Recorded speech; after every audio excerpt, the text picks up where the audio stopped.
जीवन के लिए जो सबसे महत्वपूर्ण प्रक्रिया है वो है उसके श्वास की। Chest congestion, cough, voice choke होना और maybe that leads to laryngitis हमें नहीं समझ आए, जैसे कि अस्थमा, साइनस, एलर्जी। तो उन लोगों के लिए ये वीडियो बहुत महत्वपूर्ण होने वाली है। अब बात आती है बच्चों की, क्योंकि बच्चे इतना ज़्यादा काढ़ा नहीं पी सकते, बच्चों में हमें हर चीज़ करना पॉसिबल नहीं है, तो वहाँ पे हमें बहुत ही सिंपल तरीके को अपनाना है जो बच्चों की उम्र 10 साल से कम है। हेलो एवरीवन, वेलकम टू उपासना की दुनिया। कैसे हो आप सब? उम्मीद करती हूँ सब बहुत अच्छे हैं, सबकी लाइफ बहुत ज़्यादा अमेजिंग है। आप लोगों को ना सुन के वो लगेगा आज मैं भी बहुत धीमा धीमा बोल रही हूँ, क्योंकि जिस चीज़ के बारे में मैं आपसे डिस्कस करने वाली हूँ वो मैं खुद भी पिछले कुछ दिन से फेस कर रही हूँ। मैं इस समय दिल्ली में हूँ। हमारा हॉस्पिटल दिल्ली में है, जहाँ पे AQI लेवल 500 प्लस है। मतलब आंखों में धुंधलापन, शायद एडिमा की कंडीशन और फेफड़े इस तरह से हैं कि किसी ने पत्थर रख दिए हैं, इतने भारी हो चुके हैं। Chest congestion, cough, voice choke होना और maybe that leads to laryngitis हमें नहीं समझ आएगा।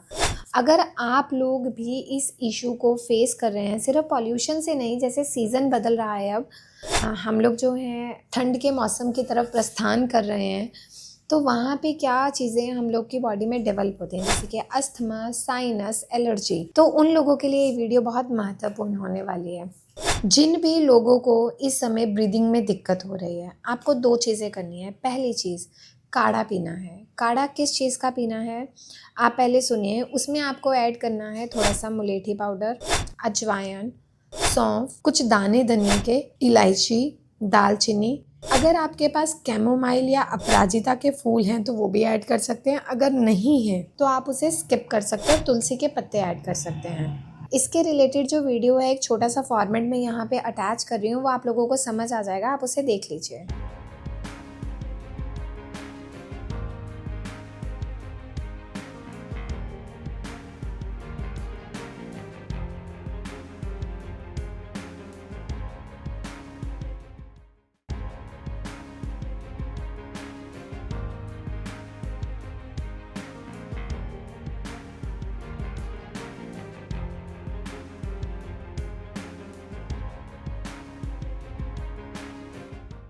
जो आप लोगों ने वीडियो में देखा जी, ये जो काढ़ा है ना, ये आपकी श्वास की प्रक्रिया को बहुत जल्दी इम्प्रूव करना स्टार्ट कर देगा।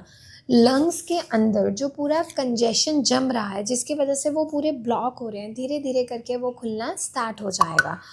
आपको जो है गले में जो एक भारीपन है वो सेटल होना स्टार्ट हो जाएगा। तो ये आपको रेगुलरली दिन में 2 बार इस काढ़े को पीना है। अब यहाँ पे क्या है, हर प्लांट की यानी हर एक औषधि का अपना महत्व है। दूसरा स्टेप, इन्फ्लामेशन। ये मैंने खुद फेस किया। जैसे मैं रात को सो रही हूँ, जब मैं सुबह उठ रही थी ना, तो मेरे पूरे फेस पे, फिंगर्स में एक अजीब सी swelling, lack of oxygen, body में ऑक्सीजन ही नहीं जा रही। फोर्सफुली आपको जो है ब्रीदिंग प्रोसेस, फोर्सफुली आपको वो चीज़ें फुलफिल करनी पड़ रही हैं। मैंने क्या किया, 1/4 चम्मच शुंठी पाउडर यानी सूखे अदरक का पाउडर, 1 चम्मच कच्ची हल्दी का रस, उसको मिक्स किया और गर्म पानी से लिया, जिससे कुछ ही टाइम में जो है मेरी स्वेलिंग रिड्यूस होना स्टार्ट हो गई।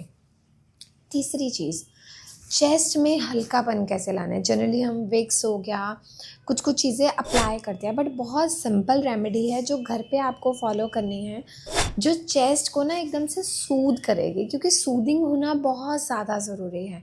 अब छोटे छोटे बच्चे हैं, इस मौसम में उनकी आंखों में जलन हो रही है, कंजेशन इतना ज़्यादा है, सांस नहीं आ रहा, मदर फादर जो हैं वो नेबुलाइज़र दे रहे हैं, पंप दे रहे हैं उन बच्चों को, वेपोराइज़ कर रहे हैं।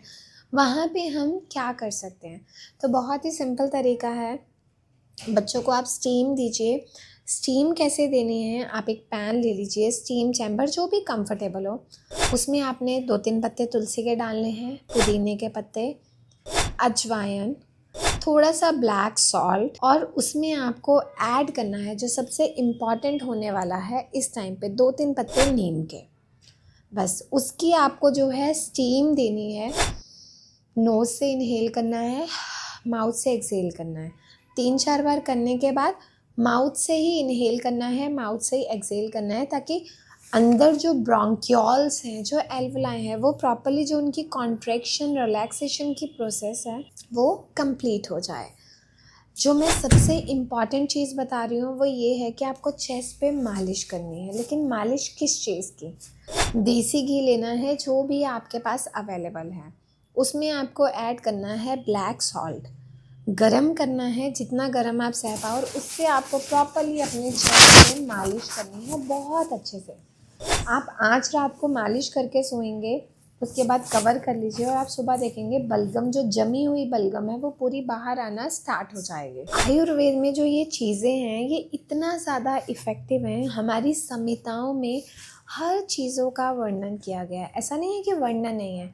द थिंग इज़ कि हम हमेशा शॉर्टकट ढूंढते हैं, और शॉर्टकट के चक्कर में कब हम अपनी हेल्थ को इतना ज़्यादा ख़राब कर लेते हैं हमें समझ ही नहीं आता है। अब बात आती है बच्चों की, क्योंकि बच्चे इतना ज़्यादा काढ़ा नहीं पी सकते, बच्चों में हमें हर चीज़ करना पॉसिबल नहीं है, तो वहाँ पे हमें बहुत ही सिंपल तरीके को अपनाना है जो बच्चों की उम्र 10 साल से कम है।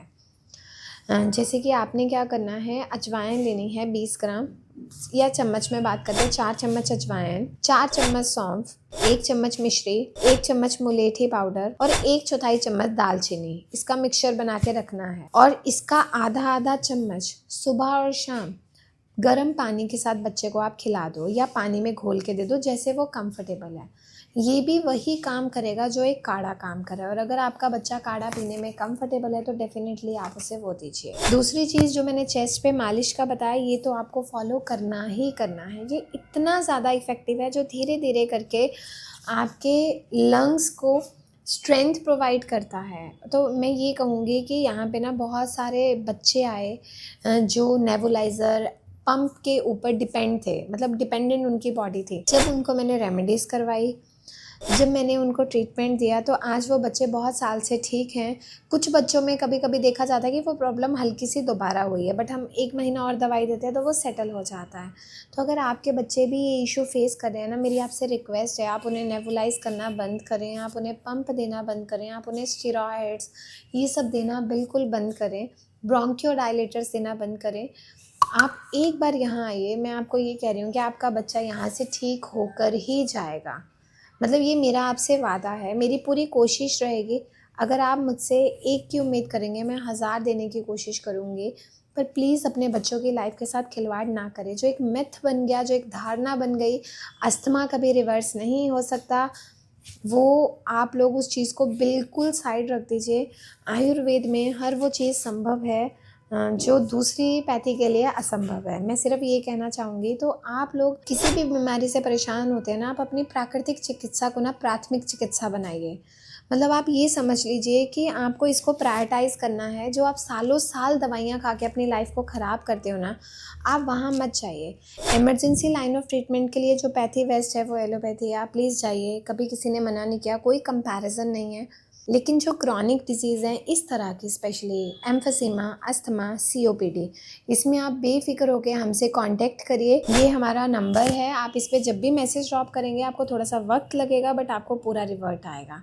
तो मैं उम्मीद करती हूँ कि जो मैंने आज चीज़ें बताई आप फॉलो करोगे, और कमेंट्स में आप लोग बताओगे। अगली वीडियो आप किन टॉपिक्स पे चाहते हो वो भी आप मुझे बताइए, ताकि मैं आपके साथ और रेमेडी शेयर कर पाऊँ जो आपके लिए बेनिफिशियल हो। आप लोगों ने मुझे बहुत सारा प्यार दिया है।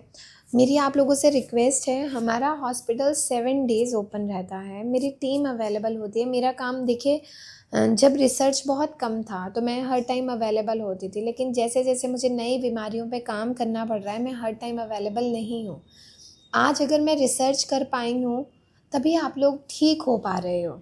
तो रिसर्च को हमें और बढ़ाना है, और क्रॉनिक बीमारियों के लिए। तो आप प्लीज़ ज़िद मत करिए कि मुझे मैम से ही मिलना है। जो मेरी टीम के डॉक्टर्स हैं वो वही दवाइयाँ प्रेस्क्राइब करेंगे जो मैंने बनाई हैं। आप लोग बेफिक्र होकर मिलिए। मैं हमेशा हॉस्पिटल में ही अवेलेबल होती हूँ, बस ओपीडी में नहीं हूँ। अगर आप लोग विज़िट करना चाहते हैं, आप विज़िट करिए। आप लोग बेफिक्र हो जाइए। कहीं अगर मेरे डॉक्टर्स को लगता है कि केस इंस्टेंटली मेरे से डिस्कस करना है, तो ऑन द स्पॉट वो कॉल करके मेरे से डिस्कस करते हैं। तो प्लीज़ आप लोग ज़िद मत करिए, विज़िट करिए। आप मेरा इंतज़ार करेंगे, हो सकता है बीमारी और ज़्यादा ख़राब हो जाए, तो बेहतर है उतने समय में हम ठीक हो जाएं।